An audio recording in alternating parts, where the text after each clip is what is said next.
Shane says, do you have any stories on Sir Oliver Humperdink? Matter of fact, I do. Have I ever told this story? Now, I'm asking you.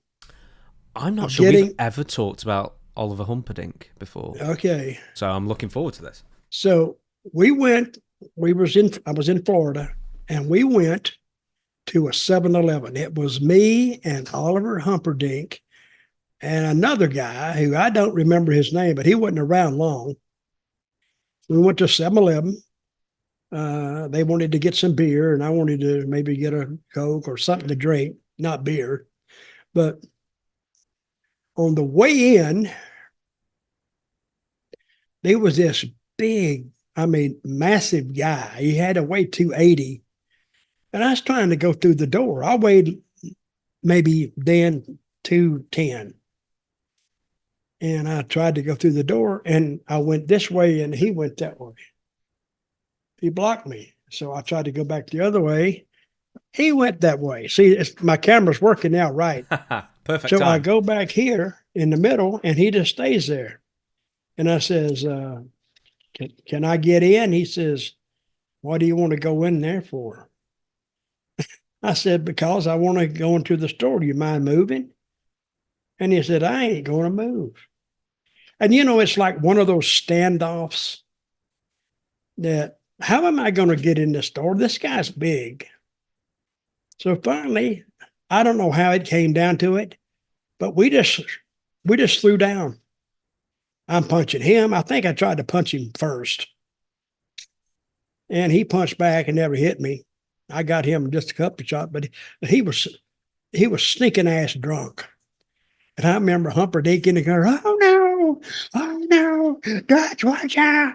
He was a hell of a damn cheering crowd. And I remember, the old stands, they used to have the old newspaper stands. Oh, yeah. Well, they had one. It was like a Tampa Tribune. And we locked up, and at a 7-Eleven, you got those big windows, and we worked our way down till we got to that newspaper box, and we both went heads over heels over top of it. But what happened, it caught my ear on the bottom. It like tore half of it off.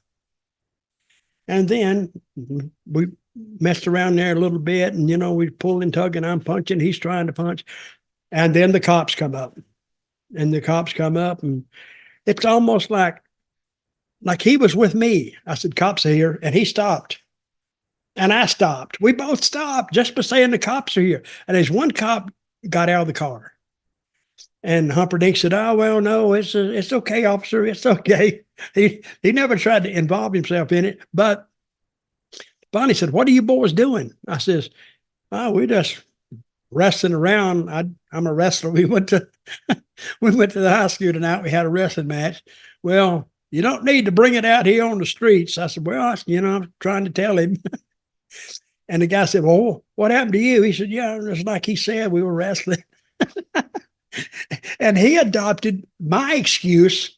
And finally, the cop said, get in the car and get out of town as fast as you. If I see you again, I'm going to arrest you.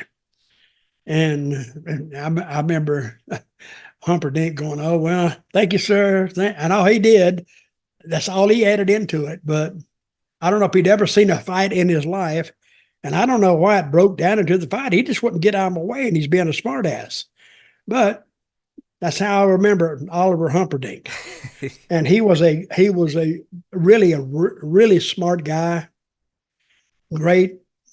If you talk to him in the car about anything, he knew about a lot of things. He may not knew everything, but he knew a lot to have a hell of a conversation with. And I enjoyed being around him. But I always remember that he was in a passenger in the car when I got in the fight with this damn big Florida redneck.